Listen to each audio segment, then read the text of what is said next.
Hey everybody, welcome back to our series on Computer Science 2 with Java. We are working through the fundamentals of object-oriented programming.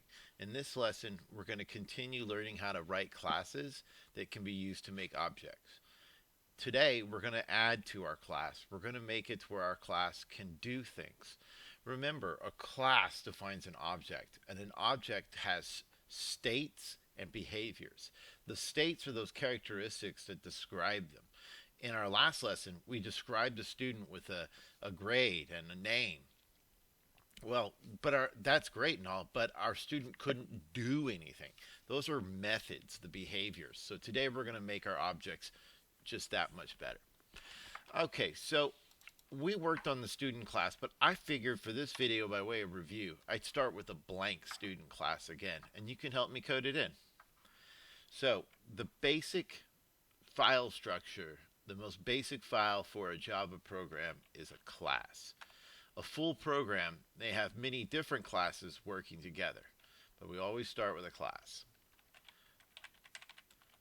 Class student is what I want to work on today. And I don't want to match the exact variables that we had last time. I want to do it just a little bit, different words and really build it from scratch. Okay, so for this student, I want to describe the student in two ways. I want to have a grade level and a name. So let's think about that grade level. That should be what kind of data type. There are many different types of data that we can choose from, but we've only been studying a few so far. We've had int for whole numbers, double for real number values that they can have decimals, right? Numbers after the decimal point. And we've also seen string. String is for holding words.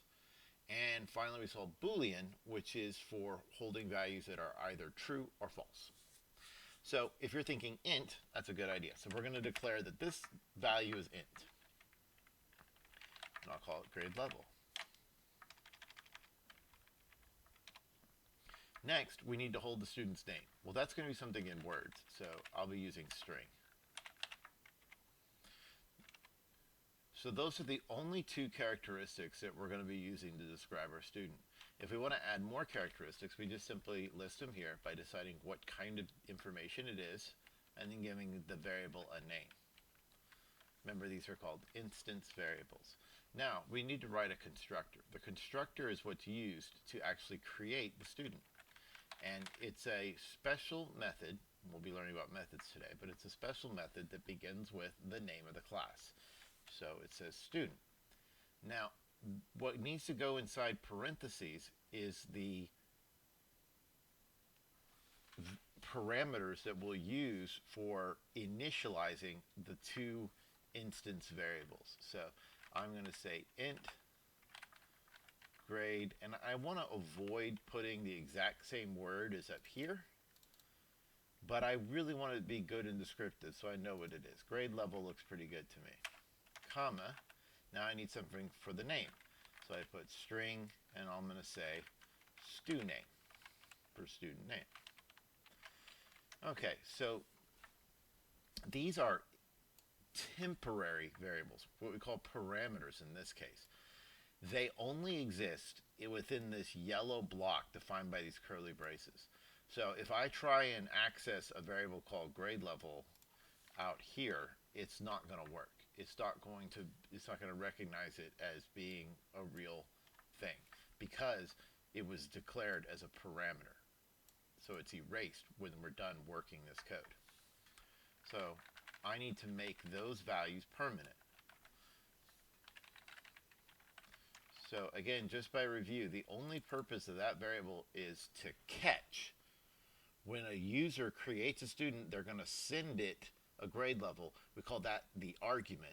And then our parameter will catch that argument and it will store it. Remember, this is assigned from right to left. So it's going to store it into that permanent variable that we declared here. All right, let's take the name, and it gets studname. Perfect. So, it's always a good idea to check early, make sure we don't have any major typos or anything. Looks like it compiled, though. So when we compile it, that makes it ready to be used. In the BlueJ IDE, you right click on the class to create an instance of the class. And it needs a grade level. I'm going to say 12. And then since the name is words, we need to type it in quotes. And I'll say, my name, Jed Wilshire. I can't spell my name. Okay, so then we've created a student. If we double click on it, we can inspect it. And this inspection shows us the values of the variables that describe this student. We can create another student. And I'm going to put this student will be in grade 9. And that student's name is going to be LeBron James. And you see they have different values depending on which person we're looking at, right? Okay, so everything seems to be working well. Now, let's make our students start being able to do things. Actions are taken through calling methods. Methods in Java have to be strongly typed, just like the variables. So you're going to notice that before we put the name of a method, we're going to put what that method returns. So some methods will do some work and then return to whoever called the method will return it something. Other methods will do some work and then won't return anything. So, for example, if you had a method for calculating the area of a shape, it would probably return you that area. But if you had a method for, say, moving a frog from one log to another in like a Frogger game, well, that's just going to make the frog hop. It's not going to return to you anything. It's just going to do something. We'll see that when we get to graphics programs soon, hopefully. But for now, you'll see that we'll oftentimes have void methods when we change variables or print variables. So for this first method, I want it to be, let's start with something void, because I think that'll be easiest. So a void method is a method that does not return anything. So the name of our method will be print hello. So again, we can't just say the name of the method. We have to say what it returns. If you remove that, you'll see you'll get an error. It says invalid method declaration, return type required. It's a pretty descriptive method. I know it still reads like really confusing instructions, but you know, it's pretty clear what's going on here. That we can see that it's not a valid declaration of a method because you didn't include a return type. So this is a common mistake that new programmers do. They think, well, I'm not planning to return anything. Why should I have to put something there? Well, in Java, you have to tell it you're not going to return something. If you are going to return something, you have to tell it what kind of thing. If you're not, use word void. Void meaning nothing, empty. All right, so just let me take one quick second to point out something about the constructor. The constructor is that very special method. You'll notice that it doesn't have a return type. In a way, its return type is itself. It returns a new student. But occasionally, you'll see students misspell their constructor. Like maybe they accidentally put a lowercase s, and then you get this error. And this time, the error is not very helpful. It's a little confusing. What do you mean invalid method declaration? I don't need a return type. It's a constructor, right? But that should be your clue. Wait a minute. It doesn't know this is a constructor. How does it not know? It only knows it's a constructor if the names match. And that's why the names have to match, right? So that it knows it's a constructor. Okay, sorry for that little deviation, but I want to make sure that was clear. All right, so we're writing a method, print hello, and we're not going to return anything. So I think we're just going to print method to do, since it's not going to return anything, is I want it to print to the console. So the console is the screen that allows the program to talk to the user. So this is really one of the most confusing things to do in Java.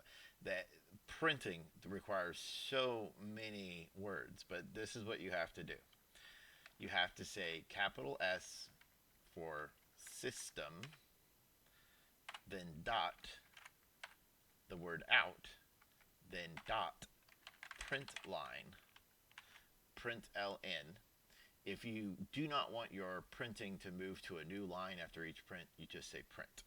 Print line will print it and then hit enter to return down.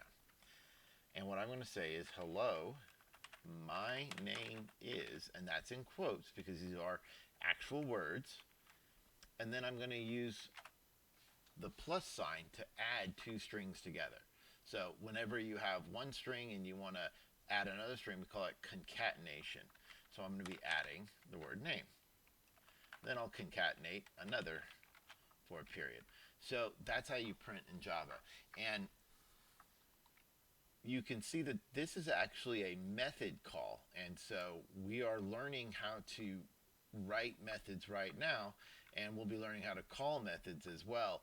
So this is going to make more sense as we go on. But for right now, it's just system.out.println. It's a lot to have to understand just to print something, I know, but just you'll understand it soon enough. Okay, so I think that's a good place to test from. Let's test this. All right, I'm going to make a person. I'll just make myself again.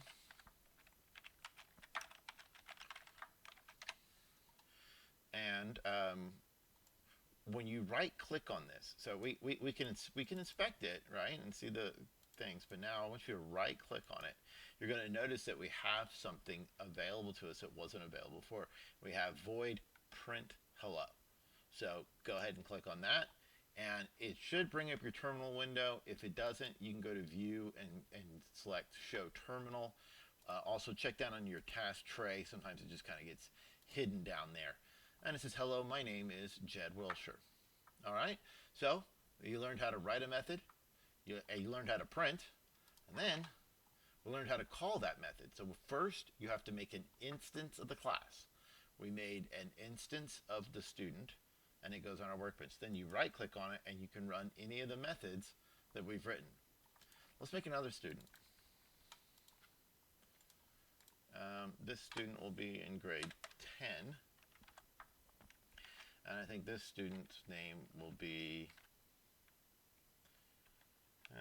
how about Carrie Fisher. All right, there's my information I can inspect, and now I can run the method. Hello, my name is Carrie Fisher. And you notice that this method, did not work the same as when I called it on the other student, and that's because they have a different name. So the methods behave slightly differently based on whose method we're calling. All right, well, that's a void method. What I'd like to do now is just, while we're here, go ahead and talk about methods that are not void. Those are going to become really important to us in later projects. So let's say I wanted to write a method, but instead of printing this greeting, I want it to simply return it. So instead of the word void, I need to say what I'm returning. Since the greeting is a greeting involving words, we'll be returning a string. So we say string. And then I'm just going to say, how about this? Say hello. And, we wouldn't normally do both of these different methods probably, but I just want to show how this works. I'll say, hello, my name is, again, like that. So notice there's no parentheses around that because I'm not printing it. I'm just returning the whole thing. I'm returning hello, my name is. And let's try that out. All right, I'll make a student. Grade 12. I'll give myself again. And when I right click, I now have two different options. I have void, it doesn't return anything. String does. And watch what happens. It says method result. Student1.sayHello returned. We saw this with the print statement. We saw that dot, and here we see that it's showing us the code. When we start coding in these method calls, we're going to see this, that you put the name of your variable dot the method, and it says it returned this string. Hello, my name is Jed Wilshire. From here, I can get that string, and then I can do things with it now on my, and look at all these different things you can do with a string. Well, we're going to study that later. But you could see the advantage of returning instead of just printing. Once I printed that message, hello, my name is Jed Wilshire, there was nothing else I could do with it. Whereas when I'll do it one more time. When I get something like this, I can change the formatting. I could put it on a pop-up window. I could put it on like in part of a web page or something like that. So let's see here. What's one that we could choose? Look at all these methods. But luckily, we don't have to learn all these. To uppercase. Let's do that one. So I do that, and look what it did. It returned it to me this time in all caps. So kind of cool. And that's the advantage of returning something, is that you're allowing the user of your method to kind of control how that result is processed, as opposed to just being stuck with what printed to the console. All right, let's make a couple more methods. So that's a void method. When you see the word void, you think, okay, I'm not returning anything. You see the word string, you think, I'm returning a string. You see int, this is going to return an int. I want to practice writing another method. This one is called void, and I want it to be called move up a level. So this is what happens if a student graduates their specific grade level and they move up a level. I want you to think about how that should be done. Why don't you pause the video and then try and write the code that should go right here. Don't need to return, because we're not returning anything, and you don't need to print. We're just moving up a grade level. So pause the video and give it a shot. Unpause it when you're ready to check your work. Okay, so we're back, right? So I'm assuming you must have given this your best try. Grade level is the grade level we're on right now. If I increase it by 1, it will go up by 1. So but I need to store it into itself. So I'm going to say grade level gets its current level plus 1. And there's a lot to talk about here. This part of the code here will be run first. The assignment, when I say gets, that takes that value and puts it over here, that will always occur last.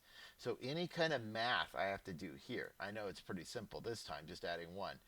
Any kind of math I have to do here will happen, and then it will be, after it's done, it will be assigned. Okay, so that's great. That's one way that you can increase the grade level. You may have seen this before. It's so common to have to increase something by 1 that there's a shortcut. You can say plus equals 1, and then semicolon. That will also increase the grade level by 1. There's one more way I want to show you that is probably new to you.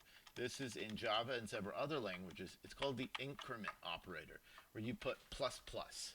Grade level plus plus will take the grade level and lift it up by 1. There's also minus minus, and I think that's about it. But there's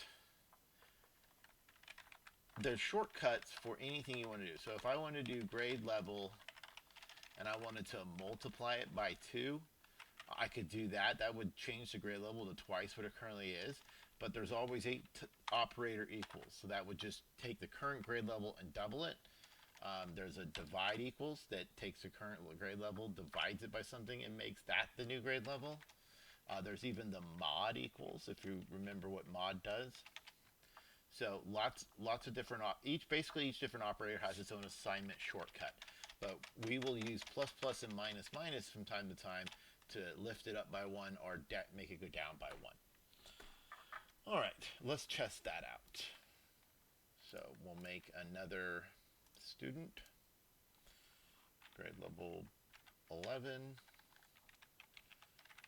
Harry, we'll do Harry Kane this time, the soccer player from the Hotspurs. Okay, Harry Kane, and he's in grade 11, but guess what? He just graduated a level.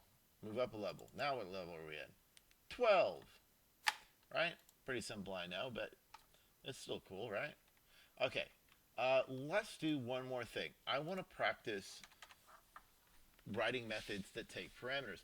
Each one of the methods we've written had these open, close parentheses. That is always necessary. It's not a method unless it has parentheses at the end of it. Otherwise, it would think it's a variable. See the instance variable grade level? I could write another method that returned an int called grade level, and it would be, as long as I had parentheses at the end, it would know this is not a variable, this is a method. So those parentheses always have to be there. even though they're just empty. Well, they're not always empty. So I want to do this. This is kind of a silly method, but I think it'll be fun. Speak out. And this time we're going to take in some words as a string. So we saw earlier with constructors that these are called parameters when we write them, and we have to type them. It's temporary. I can't go up into this other method and say words, right? It's going to say, what are you talking? Well, it's going to say not a statement. I'll say, I can't say like system.out. Don't type this in. I'm just saying it's not going to understand, you see, because it can't find that symbol. What do you mean you can't find it? It's right here. No, it's a parameter. It only exists inside these curly braces, right? It's a temporary variable. It is not permanent like these are here, okay? So what I'm going to do is I'm going to say system.out.println, and I could just say words, and then what will happen is it'll print the words, but that's kind of boring. So I want to say name, the name of the student. I'm going to say is yelling. Oh, I need to put quotes there. Words, and then I'll say plus exclamation mark. So it should say their name, is yelling, words, exclamation mark.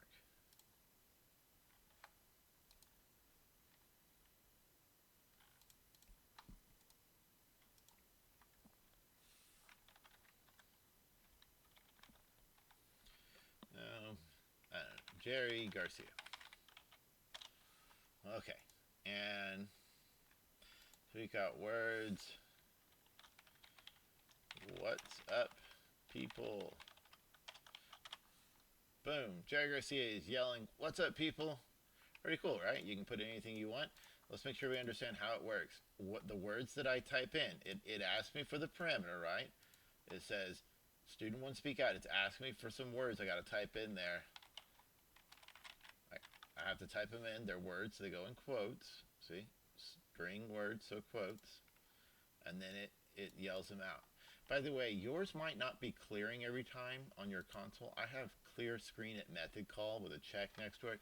I just prefer that. It just cleans it up a little bit each time. But if you want to see previous calls, by all means, leave that unchecked. Okay, so just want to make sure you understand that works. The words that I type in when I call the method go here, and then they are placed right here. That's these words, and then the name is the student's name. One more thing I want to show you before we call it quits this lesson, and that's called escape sequences. This is kind of neat and all, but I think it would be cooler since we're kind of doing it in a third person, you know, saying Jerry Garcia is yelling. I want to have quotes around what Jerry's yelling. So I'll just say, since that's the literal quote, I'll put a quote there, and then, you know, a quote there. But what's the problem? It's all messed up. Now this words is green, like it doesn't work. Let's get rid of those now, right? Because, and the reason why is it thinks when I want to put quotes to print out a quote, right? It thinks that I'm trying it thinks I'm trying to close off this quote, and then it's now got two quotes next to each other. It's not working at all. So we need to tell Java that I mean the literal quote, and that's with an escape sequence. And that is the backslash located right above the enter key on most keyboards. Hit it. Oop, I hit enter as well. Hit that key, and then you can put a quote. And that makes it to where it will just be the literal quote, not the quote to close off the string. And then I'll put another literal quote like that. There's several different literals like that you have to do. One is if you want to actually print out that backslash, since it's the escape character, you got to escape it twice. So if I wanted to print a backslash, I'd have to do two backslashes. And then, you know, there's also one /in, which will move to a new line. So it'll like hit enter in the middle of your string and move it down. And then T will actually tab over about 5 spaces, whatever your tabs are set to. So we'll see those from time to time. All right, let's compile and check it out with our new quotes.